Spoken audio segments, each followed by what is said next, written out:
স্বামীটা অনেক অসুস্থ, ব্লাড ক্যান্সার রোগে আক্রান্ত। পাওয়ারে পাওয়ারে ওষুধ খায়। তাকে তো একটু ভালো খাবার খাওয়ানো দরকার, কিন্তু তাকে ভালো খাবার দিতে পারি না। যেখানে 3 বেলা খাবার জোটাতেই হিমশিম খেয়ে যায়, সেখানে ভালো খাবার দিব কিভাবে? ভিডিওটি শেয়ার করে পাশে থাকবেন। আসসালামু আলাইকুম বন্ধুরা, সবাই কেমন আছেন? আশা করছি সকলে অনেক ভালো আছেন। আলহামদুলিল্লাহ, আমিও ভালো আছি। রান্না করার জন্য চালগুলো মেপে নিলাম, তারপরে চালগুলো কুলে দিয়ে ঝেড়ে পরিষ্কার করে চাউল এখন ধুয়ে নেব। চাউল ধোয়ার যে পানিটা, এই পানিটা আমি যেখানে সেখানে ফেলে দিই না। এই পানিটা আমি আলাদা করে রেখে দিই গাছের গোড়ায় দেওয়ার জন্য। ঘরের বাজারগুলো ফুরাইয়ে গেছে, কি দিয়ে রান্না করব তাও জানি না। শুধু কয়টা কচু আছে, আর যে কয়টা কচু আছে ভর্তা করলে 3টা মানুষের খাওয়া হবে না। তাই হাসানের আব্বুকে বললাম দোকান থেকে ডিম কিনে নিয়ে আসতে। ডিমের দামটাও বেড়ে গেছে, সব জিনিসের দামটা এতটা বাড়ছে, জানি না আমাদের এই সংসারটা আরো কিভাবে চলবে। স্বামীটা অসুস্থ হওয়ার পর থেকে ঠিকমতো কাজ করতে পারে না।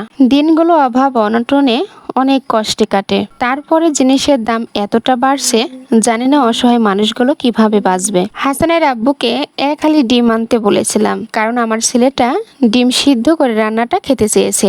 আর দামটা বাড়ার কারণে হাসানের আব্বু 2টা ডিম নিয়ে আসছে। আর 2টা ডিম তো সিদ্ধ করে রান্না করলে তো হবে না, এখন আমাকে ডিমটা ভাজি করে রান্না করতে হবে। কচুগুলো ভালোভাবে ছুলে নিলাম, সাথে একটা আলু দিয়ে দিয়েছি। আর এই কচুতে যে কষ্ট থাকে, এই জন্য আমি মাটির পাত্রে সুন্দর করে একটু ঘষে নিলাম, যেন বিজলিটা কেটে যায়। কচু দিয়ে ডিম রান্না করলে কচুটা আগে আমি সিদ্ধ করে নিই, তবে আজকে কচুটা আমি সিদ্ধ করে নিব না, মাছ রান্নার মতো করে কেটে নিয়েছি। কচু সবজিটা এমনিতেও অনেক ভালো লাগে। ভর্তা, ডিম দিয়ে রান্না, মাছ দিয়ে রান্না, নিরামিষ রান্না অনেক ভালো লাগে। চিংড়ি মাছ দিয়ে কচু দিয়ে নিরামিষ রান্না করলে অনেক ভালো লাগে। আবার এই কচুর থেকে যে লতিটা হয়, এই লতি দিয়ে ছোট মাছ রান্না করলেও ভালো লাগে। ডিম রান্না করার জন্য মশলাগুলো হাতে পাটায় বেটে নিয়েছি। তারপরে পেঁয়াজ মরিচ কেটে লবণ দিয়ে চেটকায়ে ডিমটা গলিয়ে নিলাম। 2টা ডিম আমি একসাথে একই বাটিতে ভেঙে নিয়েছি।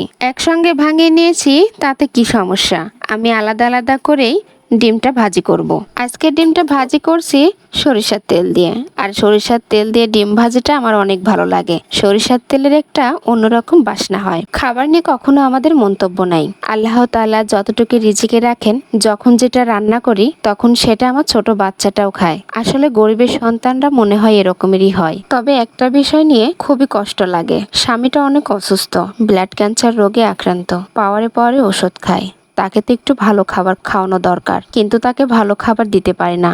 যেখানে 3 বেলা খাবার জোটাতেই হিমশিম খেয়ে যায়, সেখানে ভালো খাবার দিব কিভাবে? আল্লাহ তাআলা এই রোগটা যেন কারোর ঘরে না দেয়। আমার পরিবারে উপার্জনকারী মানুষটাই হচ্ছে আমার স্বামী, কিন্তু সে অসুস্থ হওয়ার পর থেকে আমাদের জীবনটা অনেক কষ্টে কাটে। আজকের রান্নাটা দেখতে কেমন হলো কমেন্টে জানাবেন। পেজটি ফলো দিয়ে ভিডিওটি শেয়ার করে পাশে থাকবেন।